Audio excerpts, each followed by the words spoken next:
ప్రేమ 1989లో వచ్చింది. ప్రేమ. ఓకే. వెంకటేష్కి అది 12వ cinema.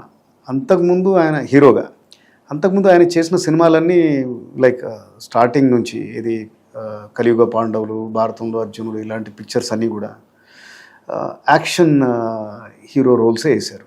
Okay. Action entertainer లేకపోతే యాక్షన్ థ్రిల్లరు ఇలాంటి రోల్స్ వేశారు. ఇది చాలా చాలా సాఫ్ట్ లవ్ స్టోరీ అనమాట, మ్యూజికల్ లవ్ స్టోరీ. అండ్ ఇంకొకటి బిగ్గెస్ట్ ప్లస్ పాయింట్ అంటే మ్యూజిక్. ఇళయరాజా గారిది ఇది. ఆయన ఒక 10 టాప్ ఫిల్మ్స్ ఉన్నాయనుకోండి తెలుగులో మ్యూజికల్ హిట్స్ అంటే ఇది కూడా ఒకటి. ఇది మొత్తం అన్ని 6 songs super duper hits. So entire album is a hit.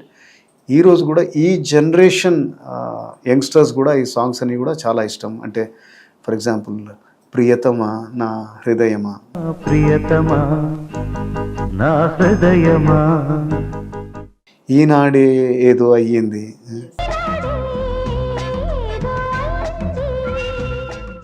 Then you are my hero hero,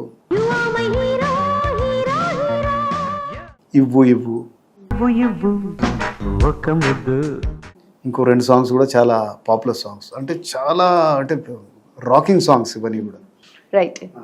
Ilaiyaraaja గారు సర్ప్రైజింగ్గా ఈ సాంగ్స్ జస్ట్ 2-3 డేస్లోనే కంపోజ్ చేశారనమాట. 2-3 డేస్లోనే మొత్తం అన్ని సాంగ్స్ మొత్తం సాంగ్స్ కంపోజ్ చేశారు. అండ్ ఇవి ఎవర్ గ్రీన్ హిట్స్ అని మనం అనొచ్చు.